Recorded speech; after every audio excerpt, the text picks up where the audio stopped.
နီဟောင်းအားလုံးပဲမင်္ဂလာပါရှင်ဒီနေ့ကျွန်မ HSK level 1ရဲ့စစ်ဝေး126ကနေ150ထိပြောပြမှာဖြစ်ပါတယ်ရှင်ဒီနေ့ကဆိုရင် HSK level 1ရဲ့ vocabulary သင်ခန်းစာနောက်ဆုံးသင်ခန်းစာလည်းဖြစ်ပါတယ်အားလုံးကျွန်မနဲ့အတူတူလေ့လာလိုက်ကြပါစို့ရှင်ရှင်ချီဆိုတာရက်တစ်ပတ် week ကိုပြောတာကျမတို့မြန်မာမှာဆိုရင်တော့ရက်တွေကိုပြောရင်ကြတော့ကွဲပြားတယ်နော်တနင်္လာအင်္ဂါဗုဒ္ဓဟူးချက်သားတွေမတိတဲ့လူတွေအတွက်ခေါ်ရတာခဲရင်နဲ့စပြီးတော့တင်ရမယ့်လူတွေအတွက်သူတို့တရုတ်စာကကြတော့ရက်တွေခေါ်ရတာအရန်လွယ်ပါတယ်ပထမဆုံးတနင်္လာဆိုရင်ပထမဆုံးရက်သူတို့ကတနင်္လာရက်တစ်ပတ်ရက်ပထမဆုံးနေ့အဖြစ်သတ်မှတ်ထားတယ်အဲ့တော့ကြတော့နံပါတ်1အနေနဲ့သတ်မှတ်တဲ့အတွက်ရီးဆိုတဲ့ကဏ္ဍလေးကိုတုံးတယ်ရှေ့ကရှင်ချီဆိုတာရက်တစ်ပတ်ကရှင်ချီကိုခေါ်တယ်အဲ့ဒါရက်တစ်ပတ်ရဲ့ပထမဆုံးနေ့ဆိုတော့ရှင်ချီရီနော်အင်္ဂါဆိုရင်ရှင်ချီ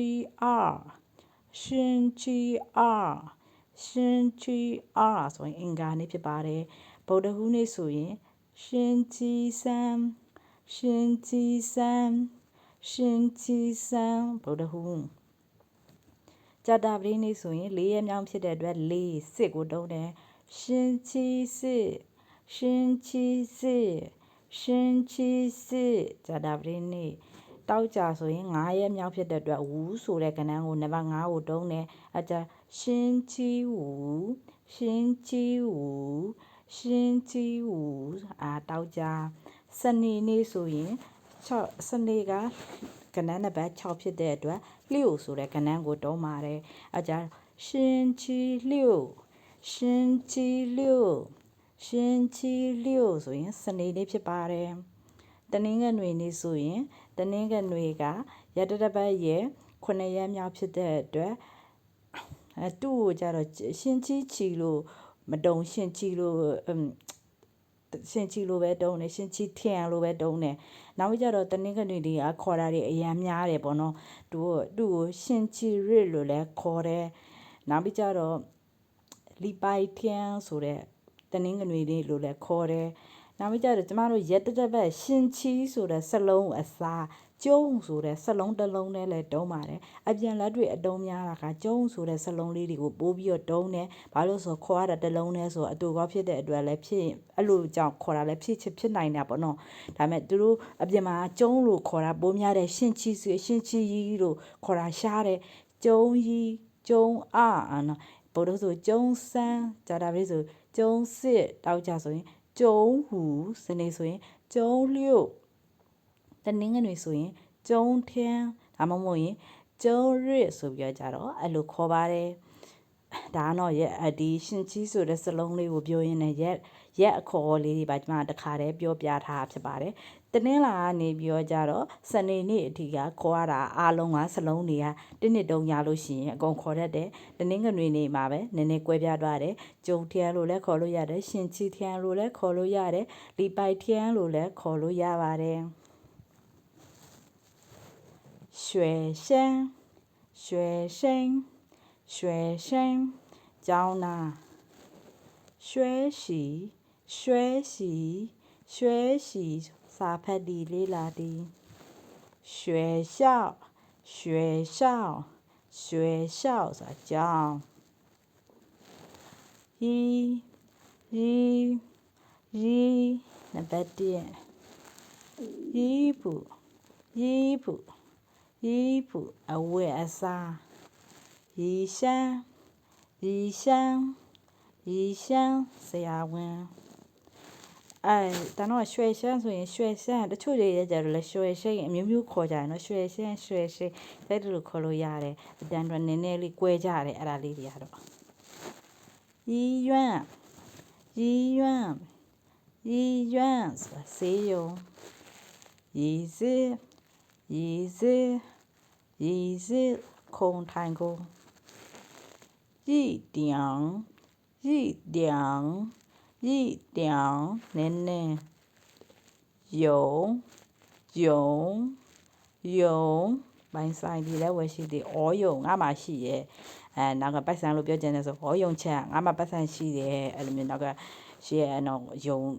ရှိတာကယုံနောက်ကအဲ့ယုံရဲ့နောက်မှာကိုမှပိုက်ဆိုင်တဲ့ပစ္စည်းကိုထည့်ရမယ်ရွဲ ရွဲဆိုတာလမိုးပေါ်ကလကိုလည်းပြောတယ်ရက်တွေနှစ်လရာသီတွေရဲ့နှစ်တွေရဲ့လတွေခေါ်တဲ့လကိုလည်းတုံးတယ်မွန်းကြိုက်ဆိုတာလုပ်ငန်းစဉ်တစ်ခုကိုလုပ်နေတဲ့အခါမှာတုံးတယ်ဒါမှမဟုတ်နေရငါတနေရာမှာရှိနေတယ်လို့ပြောချင်ရင်လည်းတုံးတယ်ဥမာငါအเจ้าမှာရှိရဆိုကြိုက်ရွှေရှောင်းငါเจ้าမှာရှိနေတယ်ငါစာတင်းနေတယ်ဆိုကြိုက်ရွှေရှိငါစာတင်းနေတယ်အဲ့လိုမျိုးတုံးလို့ရတယ်အဓိပ္ပာယ်မျိုးထွက်တယ်မနော်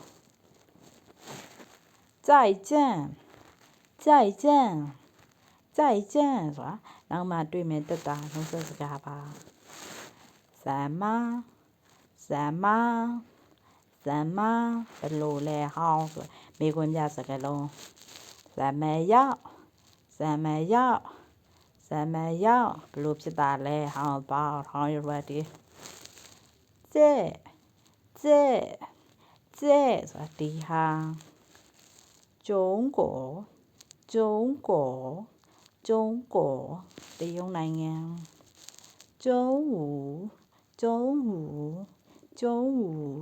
နေလေပိုင်းနေလေကျူဆိုတာနေထိုင်သည်ကျူကြရန်ကွမ်းငါရန်ကုန်မှာနေတယ်ကျူကြနေပြည်သူ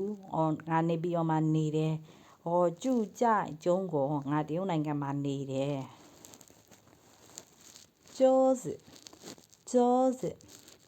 ကျောစစ်စပွဲစစ်စလုံးဒါလေးတွေကြိုက်ဒါလေးတွေကိုပြောတာဇော်ထင်း